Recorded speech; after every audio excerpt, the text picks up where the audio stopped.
we got ourselves another Cinchi video. Budget doesn't matter in anime. And what a clickable title, because by all respect, like how could budget not matter in producing anime? Think about this. Let's just use this logic in the most extreme way. Do you think if you just removed all the money that the animators were making from creating anime, that they would do this shit for free? I don't think so. They get paid pennies because it's a passion project industry. Meaning, like, for the love of anime, they're willing to accept pennies to be worked to the fucking bones. Blue Lock, the average animator per month, according to, again, an animator that literally worked on Blue Lock and gave us a whole ass interview talking about what's happening behind the scenes, shit was like, what, $32 per month? I can't possibly imagine a world where if you had more budget, if you had more money incentives to the workers, the animators, right, the whole staff working on these anime projects, would they not be more incentivized to work harder, to actually even take the abuse or stuff like that? I just feel like budget does matter in anime, but hey, educate me. Yo guys, welcome to production in anime has been a very popular topic when it comes to talking about animation in an anime. While there's people talking absolute rubbish about this scene having no budget, or hey guys, I visited an animation studio before, so you know I'm very smart at the topic. On the other hand, there's Is that an anime, man? You know, stray bullet there? Okay. people that could spill a bunch of details and crucial information about stuff behind the scenes with the amount of articles and interviews. Bunch of details. Animation studio before, so you know I'm very smart. Wait. On the other hand, there's people that spill a bunch of details and crucial information. Gimai Seikatsu. That's Days with My Stepsister. An eclectic mix of avant-garde and ordinary to rise above limitations. This has got to be the most fucking pretentious bullshit thing I've seen about Days with My Stepsister, where this motherfucker eats in silence with this stepsis for 30 seconds to establish the mood. But then again, I'm just a casual monkey. I can't appreciate eclectic mix of avant-garde about stuff behind the scenes with the amount of articles and interviews we've gotten more from the last few years in the industry, but there's still a lot of information that is withheld from us for good reasons. Maybe subscribe, guys. If you sub, I'll do nothing. It is no denying that the word budget floats around a lot when it comes to talking about animation. Yeah, when we hear a budget, what are we thinking? I guess the amount of money allocated for this project, right? You have a new anime to make. All right, what are we gonna do? How much money is there for the animators to get paid, the producers and everything, basically the entire staff that's working on this project? What is the money prepared to pay that? Employee costs, stuff like that. That's what I imagine when I imagine budget. Most people like to complain that animes with low budget is in fact why the scenes or the show itself looks trash or bad. I mean, if I just search up, I think that shitty talent makes the animes look bad, right? Studios not having the necessary talent that causes just doo-doo anime. Does budget matter in anime? There's your good ones like Canopy Effect video. Okay. There's Crash Taste and Highlights. all these saying when Tell me how you really feel. Tell me how you really feel about Joey Bissinger, aka the anime man, Senshi. and all of these saying when animators forgot the budget, which is probably just joking around, but I can just say you're autistic too. That's not true. Unlimited budget works is what they call UBW because it just looks so pretty. The way that studio, not Ufotable, UFO Table is able to animate, you know, unlimited blade works or unlimited budget works, I guess because they have way more money. They can pay their staff a lot more money, attract better talent, and therefore the product will do well. Just logically, doesn't that make sense? That talent will be attracted to higher salaries. People just like working because they're incentivized for money. Therefore, the better you pay, the more likely better talent is going to go there. Therefore, the anime would be better. Not the case. Chikashi Kubota, the character designer for One Punch Man, publicly stated that One Punch Man Season 1, one of the best looking shows out there, generally had the same amount of budget as most other animes back Okay. then. Yes, if you want more movement, budget is a factor and would cost more because you have My guess on why One Punch Man Season 1 had limited budget but still looked so fucking good is because the S tier staff working on it. One Punch Man already had so much hype surrounding it. Season 1 is a fan letter, a literal like love letter, a passion project, the best of the best, talent coming together to deliver the best they can do. Not for the sake of money, but because they love One Punch Man so much. Therefore, even if there's a lackluster budget to provide for the staff working on it, they're willing to take a bite they're just biting the bullet and they're just kind of tanking it. And even if they're not getting paid, because they respect One Punch Man so much, they're willing to just band together and create that crazy anime is my guess.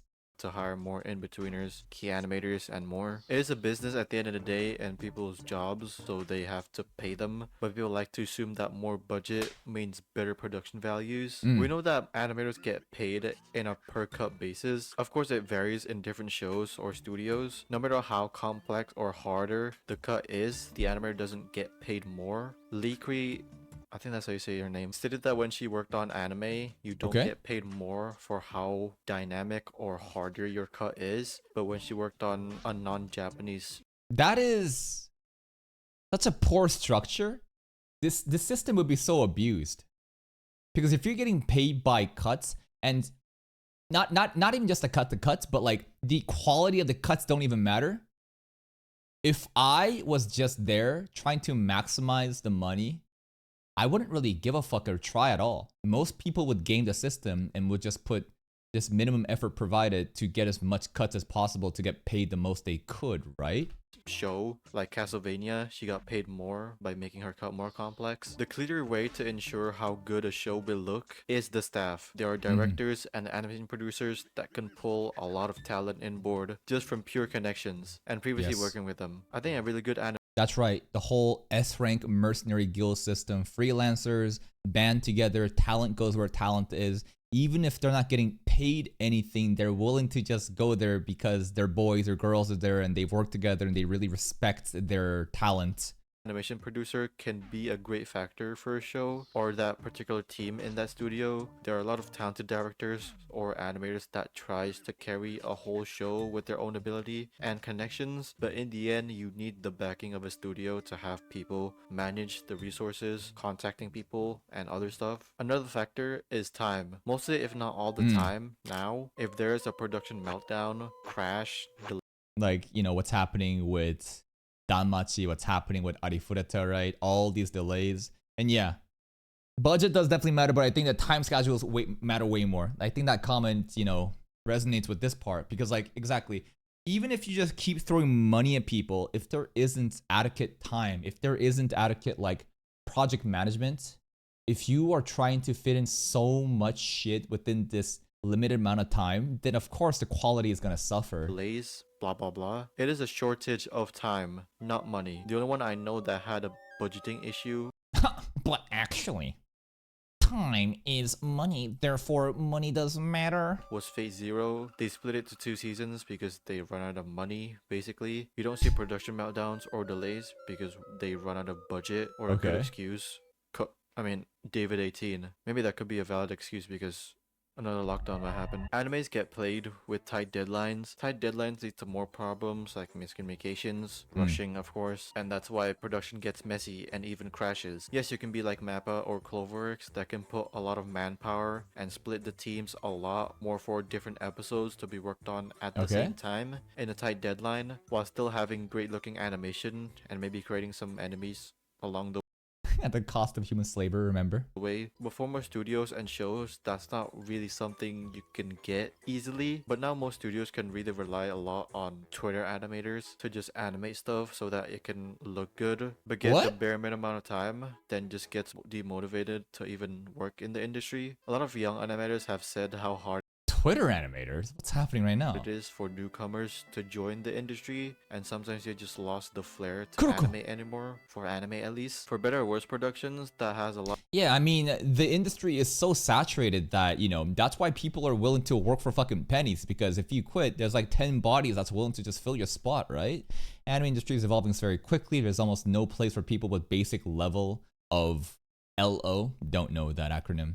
It is difficult to hire new animators because it's like, why would they try, right? It's just, I don't know. It's just like, unless you truly love this shit so much that you're willing to live in poverty for the first couple of years, like, why would they even bother? in the industry, and Freelancers on Twitter is what do you mean? Okay. Twitter animators or freelancers. Got it. sometimes you just lost the flair to anime anymore, for anime at least. For better or worse productions that has a lot of issues with schedules and stuff are more expensive compared to like KyoAni and Ufotable shows that has a great schedule, because you need to hire more people from outside of the studio to do like doga, background art, ginga, a lot more. And for outsourcing episodes, that of course gonna cost more because you're using outside help. As I've said, animators get paid in a per cut basis and Yep. varies between different projects. For the other people on other roles, there isn't any information publicly on that. That's a lot of Working on a flips. TV series usually pays less. I know that sounds crazy, but working and animating on CMs, PVs, and movies, etc. pays more. Even Really?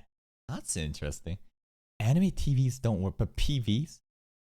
Damn, I would just want to fucking do a shitload of PVs then, because it's just like short, quick content. now, veterans in the industry only tend to work on movies or special projects, because Yeah. I do think there's more benefits in movies when it comes to the money and a more healthier schedule. Yes, Yeah, I mean, shit, if I was at the top of my game, why would I go around slaving around with the rest of the, you know, grunts on the front lines? I would selectively choose the best of the movies or PVs and get the healthiest work-life balance and get paid the most. That makes sense to me. this industry is filled with a lot of passionate people, but money does also motivate them too. Newer Yup. and younger animators tend to work on these popular projects to basically have a better portfolio, and either they make their own way in the industry, having find a good place and workflow, or they can't find the right footing in the industry, which is hard. Again, productions that has a meltdown behind the scenes does cost more, making other studios helping them or just full-on outsourcing episodes.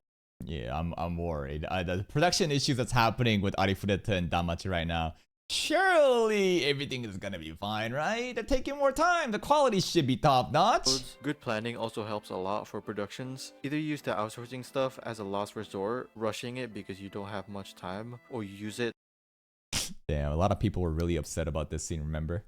Aona Koji versus the GOAT showing up, and people were molding about this shit because it did look wonky. It did. Very wonky. or use it to actually make a good looking product without a tight time constraint, and again, Oh. good planning. There's a lot that goes into not just the production, but pre-production is a necessity. Jesus Christ. Pre-production. This is so fucking detailed and complicated. It's probably not that complicated. It's just there's a lot here. If it flows well, but why don't they just not rush the show itself? Because production companies want to make money. Why provide more time to create quality when at the end of the day, more volume of content that you pump out, even if it's not high quality, you could make more money from it, right? Everything is driven by money incentives. The people funding the projects probably don't really give a fuck about how well it's done, but rather how fast can you do it and how viable is it? It's a bit complicated. Most studios can't fund to make anime themselves. They can, but there's a lot of risk that is if the show itself doesn't do well, then GG bankrupt time. Time to, I don't know, hand over some tissues. There's things Exactly right. It's also why most studios probably don't even want to go the route of focusing on one specific anime that will pop off so hard like Frieren, to the point where one memorable godlike anime is better than pumping out so many fucking mids on a seasonal basis. Because if you pump out a bunch of mids on a seasonal basis, those are very, you know, poorly produced, very cheap, relatively cheap, right? Easy cash grabs that you can do to kind of like farm, like, I don't know, it's like consistent money. But if you focus on one project for such a long fucking time, and if it does not succeed, then you just go down under. It just doesn't really make sense from like a business standpoint to gamble it all on just one fucking show to do well. things called passion projects where studio fund the anime themselves mostly. KyoAni and Ufotable fund their own show. There's a lot of other studios How does Ufotable UFO Table fund their own show. Money laundering and the degenerate gamblers on fake Grand Order. That do it too. Studios need other producers / committees to fund the anime. They can't stay afloat as a business if they fund all their own projects by themselves. That's why schedules / deadlines are not in their control mostly, because they don't fund the show. I didn't understand, how important this part was, right? The studios themselves can literally not fund projects. It's unrealistic unless you are like the Giga Chads like KyoAni or UFO Table, right? Therefore, you need now angel investors, right? You need like venture capitalists. You need like, basically the production committees. You need the other sponsors and people injecting money in on this project, and they're expecting a return on investment. And because of that, the timelines are what? They're incentivized to keep pump this shit out fast as they can because they want to keep making more anime, giving unreasonable schedules so that they can just keep pumping out more anime to make more money. Of course, I think shows like My Hero, if they had more time for the recent seasons, My Hero would be as popular like the first 3 seasons, definitely. But that's just Bones' money-making project. Producers from other companies comes to studios to adapt light novels, manga, etc. Then the producer or higher-ups in the studio picked up the show, and yes, they see how much time they have for the project. So Mappa did see that they only had 8 months to produce the first final season of Attack on Titan. Committees fund the project. It could be more than one company to negate risks. Depending how much money they put in, they can... Yeah, every time we do, check out the Annie chart, right, for different seasonal anime and stuff, what do we see in the production side? We see like 6 separate fucking companies on board at the same time, and we're always looking for Kodansha or King's Records because of copyright issues. Risk, depending how much money they put in, they can get a better leeway on the schedule or even how the show will look. Like Chainsaw Man, the producer and director wanted a more uniform art style, so it's more accessible for normies, which... sure. Same goes for Fate Apocrypha and Grand Order, but the animators didn't care. There's also when studios are the one at fault that makes the problems about the strict deadline and adapting way too much high-profile projects. Okay. Yes, they get the minimum amount of budget, but if there isn't talent on board, then you're budget cooked. Wouldn't even matter. There's probably cases when they... There it is.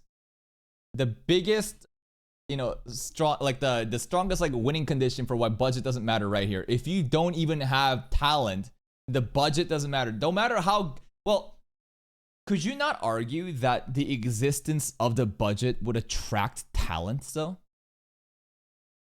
I don't know. Because like when I'm coming from like, let's say corporate America, like white collar office jobs, software engineering, there's these entities called FANG companies.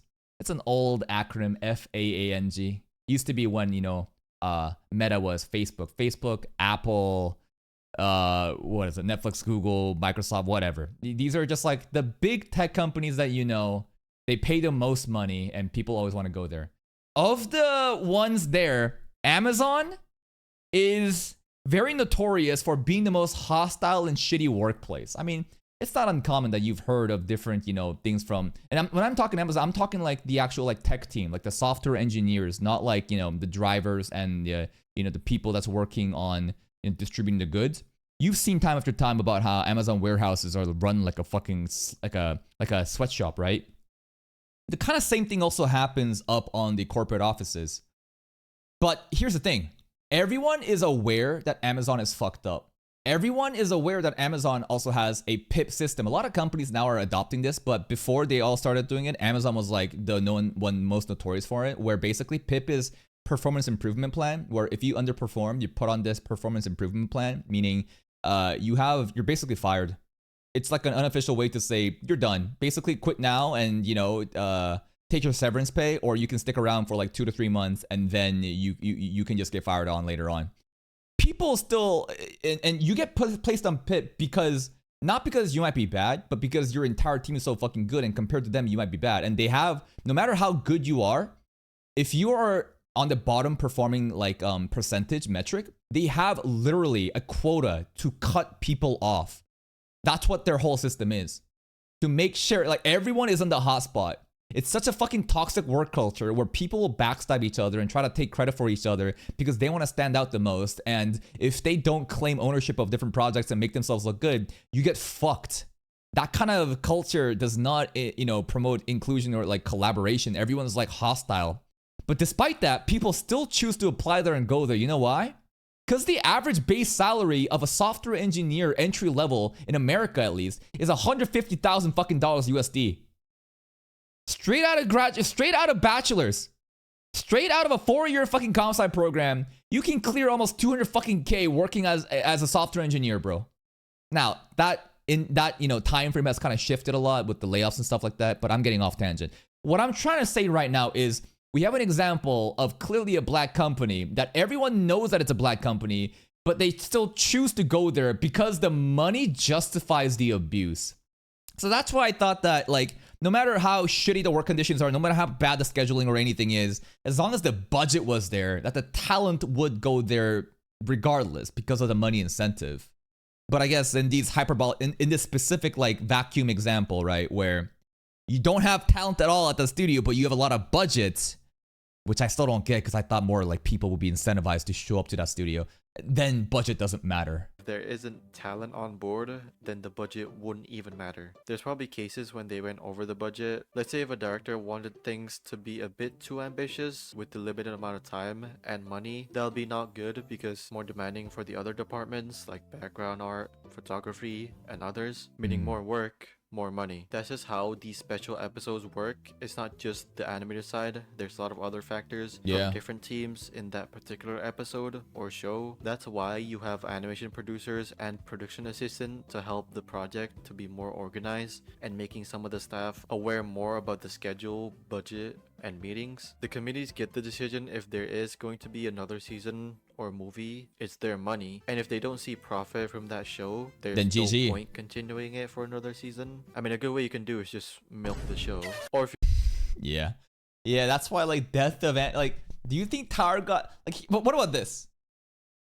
Couldn't a different studio pick up where it left off? For example, Tower of God season 2. I highly fucking doubt that shit's gonna get a season 3 announcement from the same studio. I doubt they're making that much money. And it's not as if season 1 was bad either, right? Season 1 was pretty good, but they got a different studio. So like, I don't know exactly the rules or like the meta of how sometimes after you finish a season, like some other studio gets like the rights on to continue that season and so on. If you're KyoAni and Ufotable that fund their own projects, that's why they have a better hold for the schedule and the decision to the projects. They also do everything outside interference, right? If you can fund your own project because you're GigaChats like KyoAni or Ufotable, then the timing and scheduling can be managed in a very effective way. If you are like everyone else, which is like pretty much just the vast majority of the studios, right, that can't afford to make their own projects, now you have a bunch of other, companies helping you out, as you see in the production side, right? And this then causes this scheduling issue, which is basically the crux of the situation, right? No time, then you can't make good shit, even if you have all the fucking money. In-house mostly, so that's less money spent for the production because you're not hiring people outside of the studio. There's also licensing animes. I'm not talking like Shueisha, Kodansha. I think that's just more for manga, not anime. Licensing is important for making the show/series more popular or more profitable. That's right. Crunchyroll or Netflix bidding for the rights of one show so that they can, distribute that on their platform. There's not much information about how much money it is licensing a show. We know that it is expensive. Sometimes it can be a bit too overboard, like with Amazon, that can overbid a bit too much, like $200K per episode. Damn. Meaning $2.6 million for a 13-episode show. Damn. Wonder how much like Rama got bid. Because Rama was Netflix, right? There's no way it was 200K per episode. That's a bit, yeah. Of course. Maybe it is. I don't know. That's crazy numbers though. It's cool to see like, the different types of bids though, like the market rate. What is like the average rate of like a decent anime that they want to take? Companies have their own way of what they want to promote more. Chinese companies only care about their domestic market. Same for other companies in Southeast Asia. Depending on the license, it can cost more on where you want to release it. Companies like Netflix and Amazon are worldwide licensed, while others like Sentai Filmworks only care about NA and such. This is because it's less risk because different countries like different things, and some shows that are are more popular in that region. Shows like Idols and Uma Musume, only Japanese Japan. people care about that and sells really well there, so there's no point licensing it on Damn, the amount of animation here happening is fucking crazy. other regions. Shows that have a lot of What the fuck is Uma Musume all about? Look at that. sells really well there, so there's no point. Oh my licensing it on god. other regions. Shows that have a lot of fan service or action tend to do well in NA, and anything sport related. We're just a bunch of hamburger eaters. We're not cultured enough to enjoy idols. We only want action. Hype, action, and booba. It'll do well in South America. Licensing has time restrictions too Wait, what does well in South America? on other regions. Shows that have a lot of fan service or action tend to do well in NA, and anything sport related, it'll do well in South America. Really? So South America is like sports central? They love like the best like sports anime enjoyers are all in South America? That's interesting. Licensing has time restrictions too. If a company doesn't see the benefit on renewing the contract, then they would just leave and get another company to license it. That's just business at the end of the day. There's Yep. a lot of stuff about the industry that's not public, but I tried everything to showcase what's on the interwebs. No. This is very educational. Like, there's so much things that I just have no clue about production value, right? Even the fact that studios themselves literally cannot afford to fund their own projects. And I think I remember a different video watching about how the importance of different producers exist in order to, you know, create this like low risk tolerance so that the whole studio doesn't just go fucking bankrupt. But this in turn causes these scheduling issues, and time is probably the most talent and time is probably the most important factors in determining like the quality of an anime. Thank you, Sakura Blog. Of course, there's probably stuff I got wrong, so yeah. Anyways, thank you guys for watching this video. If you like this video, leave a like. If you hate it, And there it is. A very clickable title that may be triggered. What do you mean budget doesn't matter in anime? You're wrong, but it doesn't. Of course, money matters. Of course, money can attract better talent and money can incentivize people to work through shitty ass conditions. Because again, the whole Amazon example, sometimes people will take the abuse because the paycheck is not worth it. But if there is absence of talent and you have all the money in a studio, it's also fucking pointless. And since studios themselves can literally not fund their own projects unless you're UFO Table and KyoAni, you gotta get other people involved, which then causes even more scheduling issues. So this is the reality that we live in, right? At the end of the day, we can cry and complain about how production committees are greedy motherfuckers and they're just doing this for their best interest, but this is cold business. It's cold, hard business, and we can't have an ideal world where every episode of every anime we see is on that 10 out of 10 level, but you know, we gotta live in reality and work with what we got. Here's a link to Mr. Sinchi's video. Give it a like, sub to his channel. Go check him out, and I'll see you next time.